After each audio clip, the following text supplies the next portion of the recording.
Hello guys, welcome to my channel Eddy centre. आज हम पढ़ने जा रहे हैं 11th क्लास का ग्रेविटेशन का केपलर्स लॉ का डिडक्शन। केपलर्स के 3 लॉ थे, जिसमें से सेकंड लॉ का डिडक्शन पहले हम पढ़ेंगे। इसमें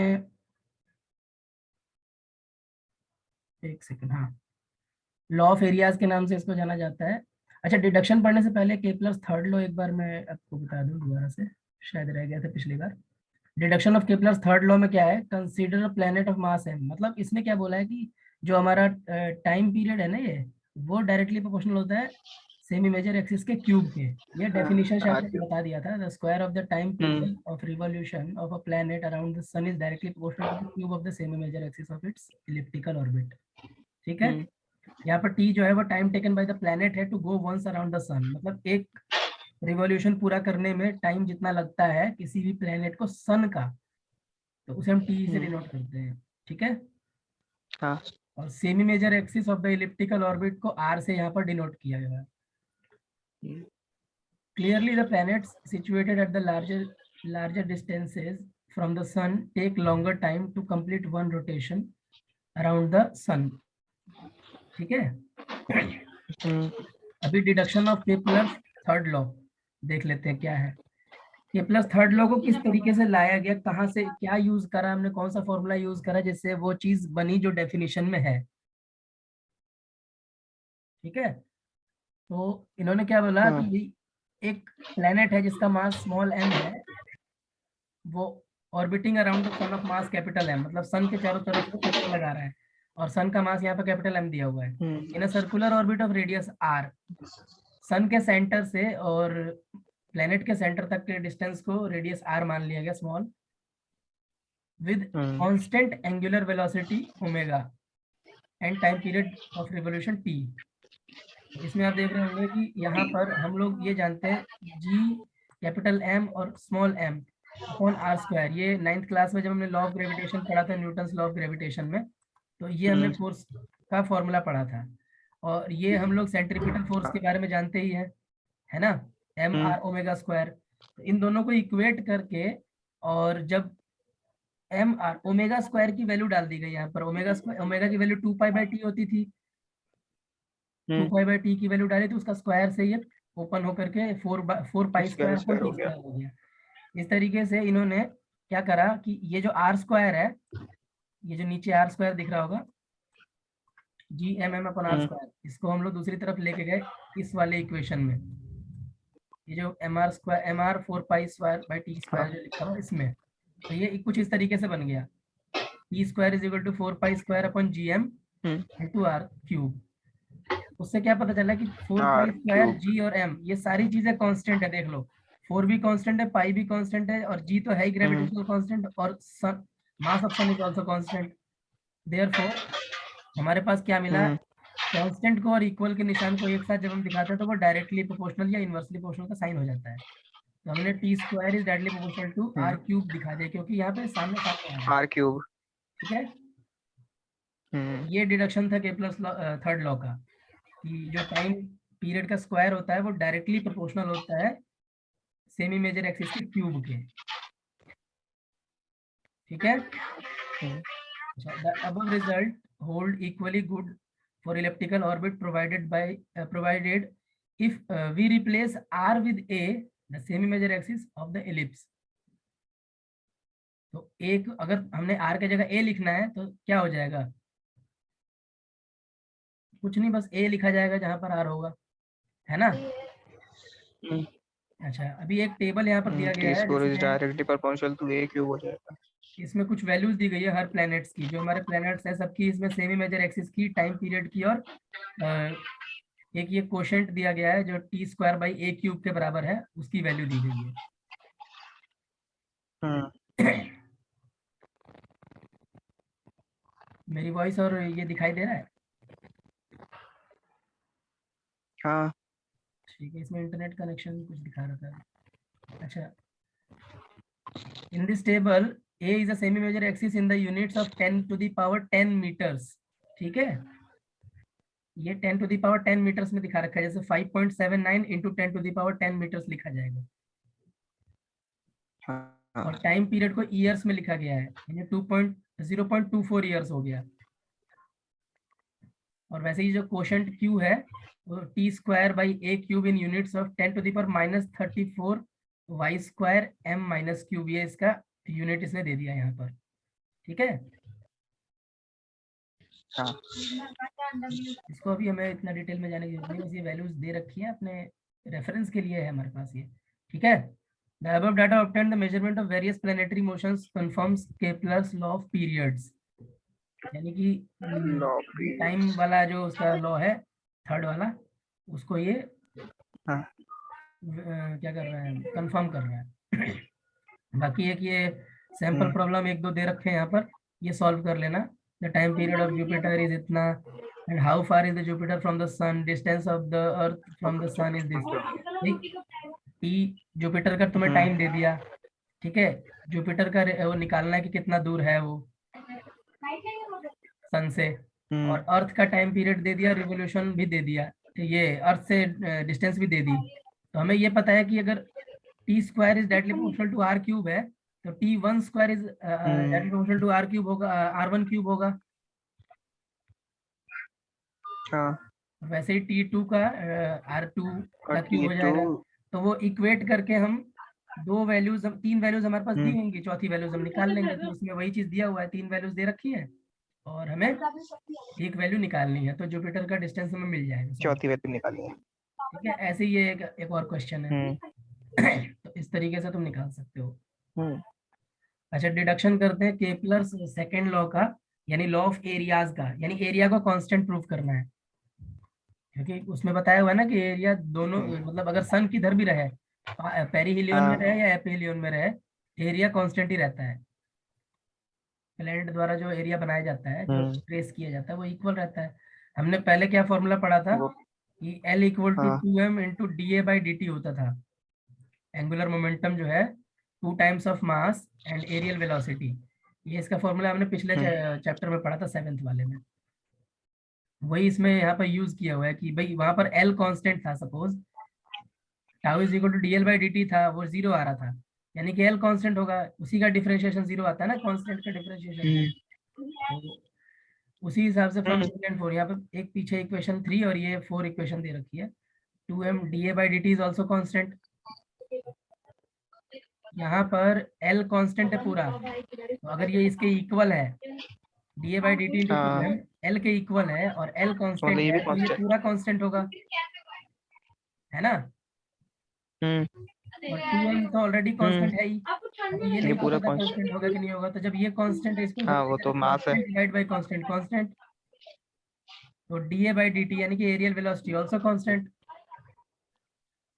ठीक है, this is the proof of second law. Deduction of Newton's law of gravitation from the Kepler's second law. यहाँ पर हमें कुछ नहीं करना, न्यूटन्स लॉ, न्यूटन ने क्या करा, केपलर के नियम को यूज किया और अपना नियम उसमें निकाल दिया। उनका नियम क्या था कि भाई force is directly proportional to the product of masses and inversely proportional to the square of distance between them, ये था। वही इन्होंने यूज करा, क्या करा इन्होंने कि भाई F, इनको पता था कि एंगुलर मोमेंटम में जब फोर्स निकालते तो mr omega, sorry angular force जब हम निकालते हैं तो इस तरीके से निकलता है, ये सेंट्रीपिटल फोर्स जिसे हम बोलते हैं, जिसकी वजह से कोई बॉडी मूव कर रही होती है स्ट्रेट लाइन में, तो अगर कोई फोर्स उस पर लग रहा है तो वो स्ट्रेट लाइन में ना मूव करके कर्व में मूव करे, यानी सर्कुलर मोशन में।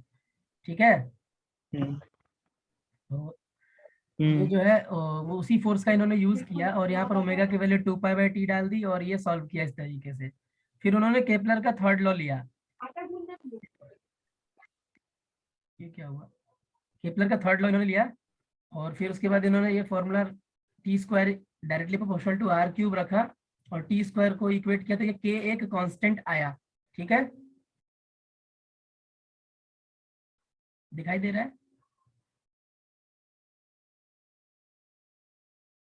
हेलो, मेरी आवाज आ रही है? Hello,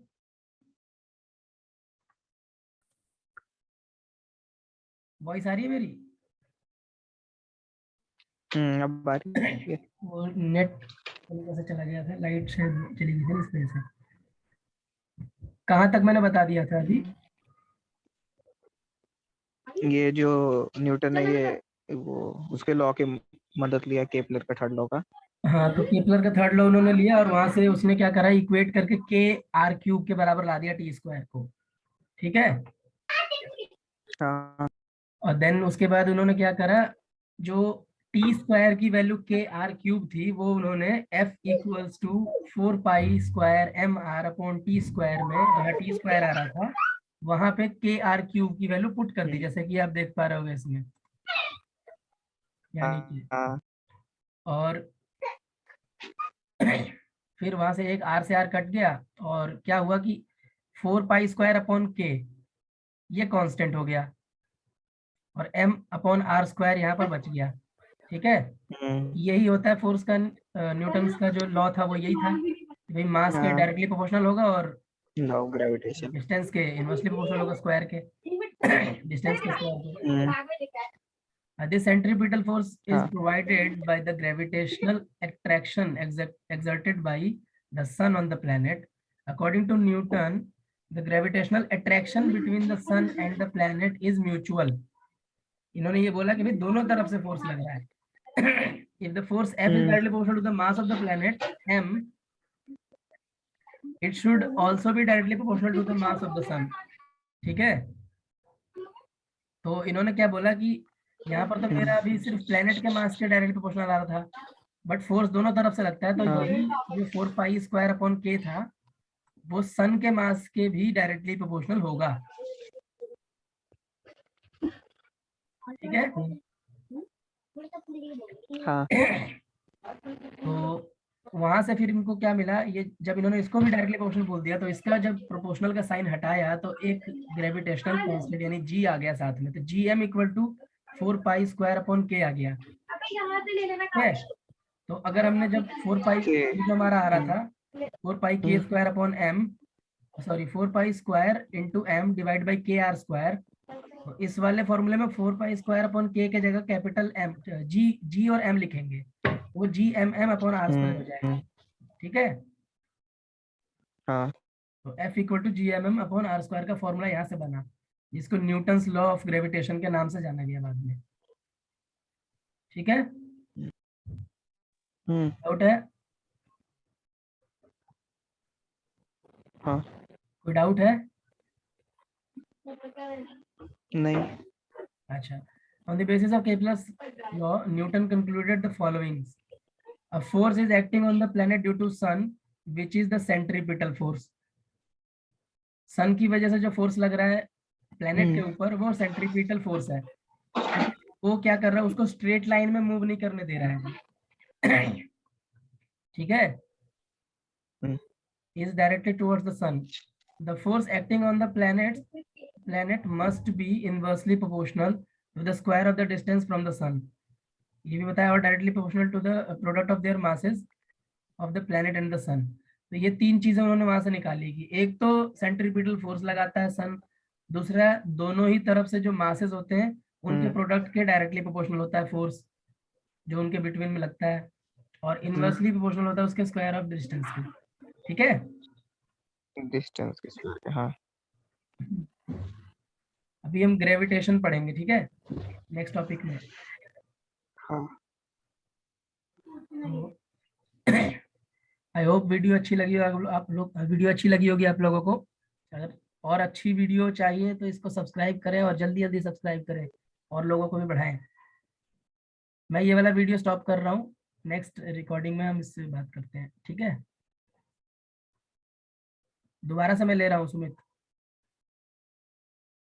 hello. हेलो। मैं दोबारा से ले रहा हूँ ये ऐड करके, या छोड़ रहने दे इसको, देख ऐसी ग्रेविटेशन लिख।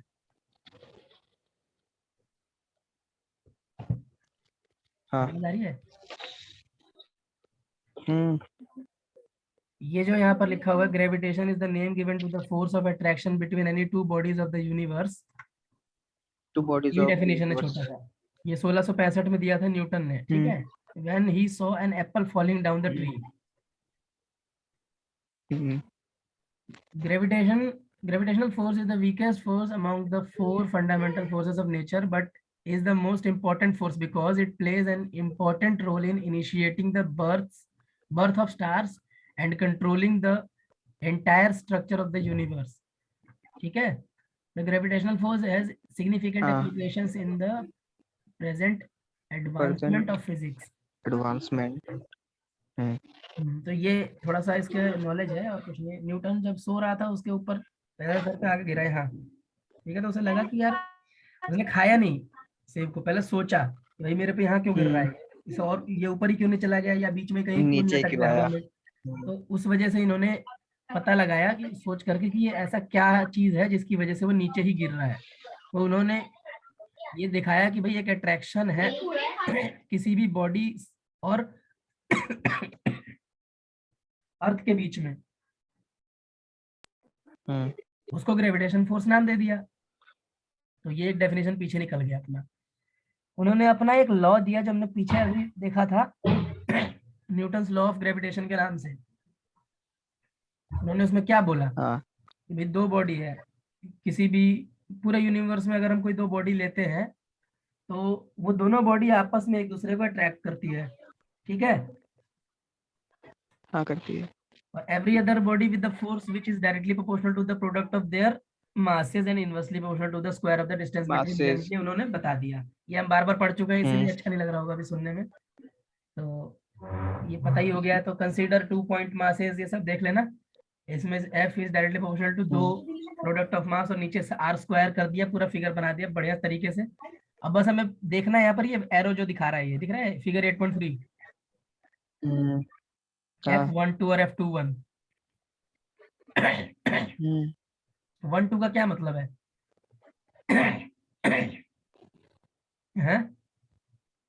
ये फर्स्ट बॉडी लगा रही है सेकंड बॉडी पे फोर्स,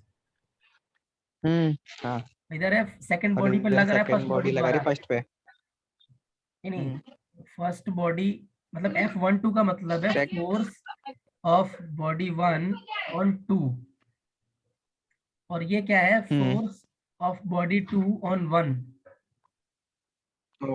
बाद वाले को ऑन करके पढ़ना है, ठीक है? ऑन 2 और ऑन 1। कोई भी एक तरीका यूज कर लो जो अच्छा लगे। तो यहाँ पर डेफिनेशन ऑफ जी क्या निकलेगा? जो यहाँ पर एक कांस्टेंट आ रहा है, constant of proportionality and is called universal gravitational constant। Gravitational constant. इसका डेफिनेशन क्या है भाई? Universal gravitational constant is a constant when force is 1 Newton and the masses is 1 force is 1 newton and the masses of the body is 1 kg and distance between them is 1 meter। तो जो भी force आएगा वो जी के बराबर आएगा। तो जी is the force एक तरह से। Universal gravitational constant is equal to the force of attraction acting between two bodies each of unit mass whose centers are placed unit distance apart। अब चीजें वन कर दो।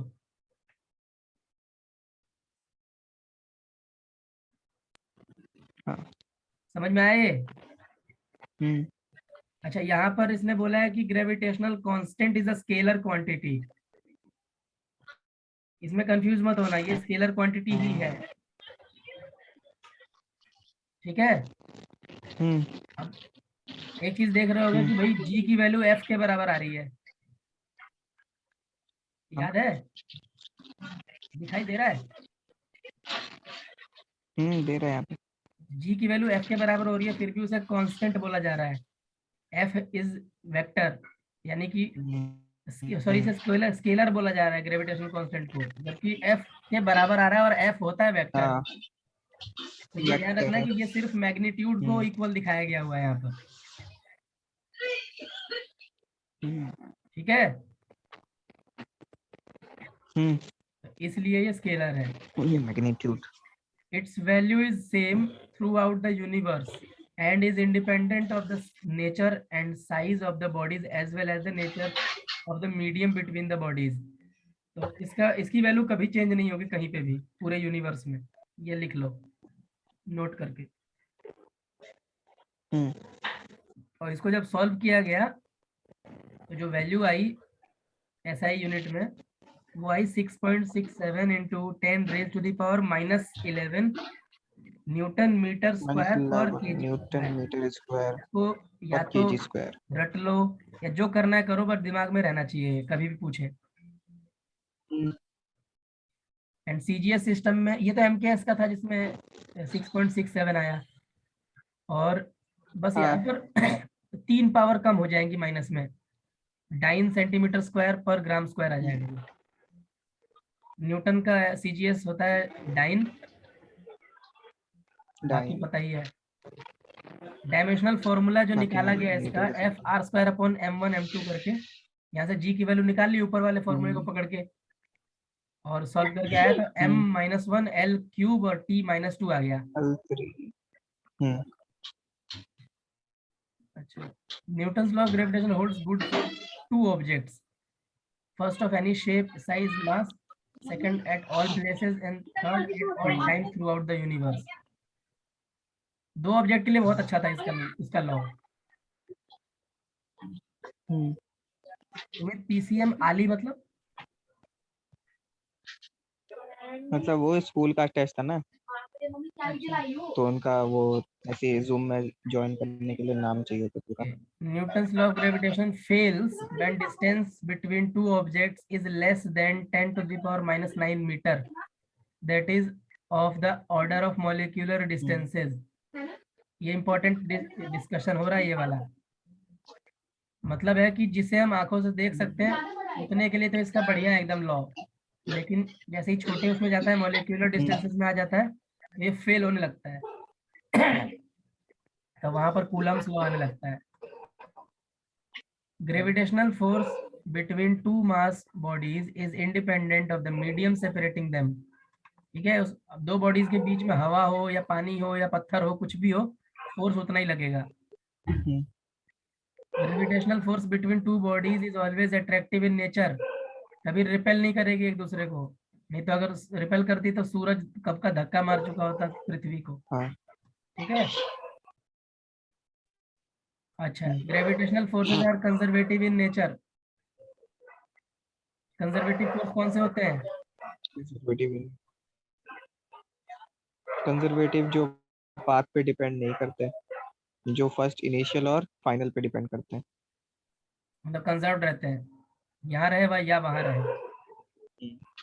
Since the value of G is very small, so gravitational force between 2 masses is very small unless one or both masses is very large. तो अगर बहुत बड़े बड़े masses है तब तो फोर्स उसका ज्यादा लगेगा, अदरवाइज तो छोटी छोटी बॉडीज के लिए बहुत छोटा फोर्स है। इतना कमजोर फोर्स है कि बस ये होल्ड करके रखता है, अट्रैक्ट नहीं करता, एकदम चिपका नहीं लेता किसी भी बॉडी को। जैसे मैं और लैपटॉप है सामने सामने, लैपटॉप भी कुछ वजन रखता है अपने अंदर, मैं भी रखता हूँ, लेकिन मुझे अट्रैक्ट नहीं कर रहा ना ये।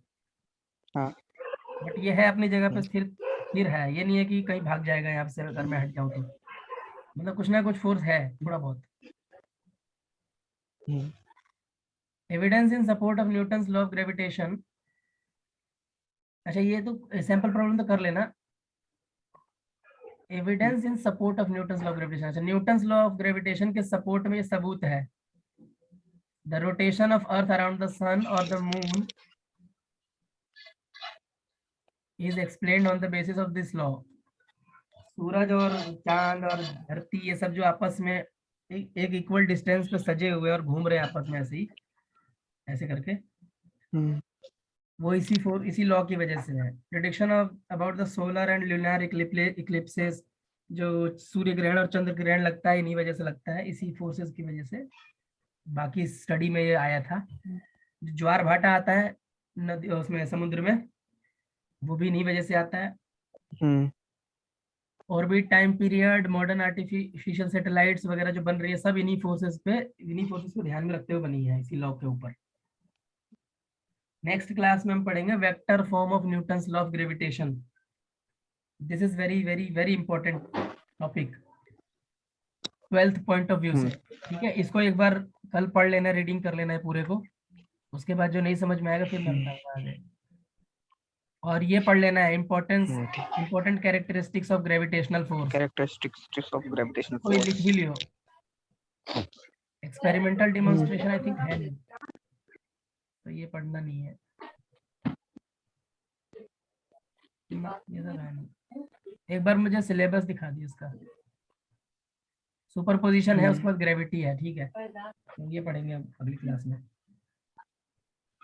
अभी मैं वीडियो को यहीं स्टॉप कर रहा हूँ, ठीक है। ठीक है। कल लेके आना है कॉपी में, देखो ठीक है। क्या क्या लिख लिया। ओके, ठीक है, नमस्ते भैया। नमस्ते।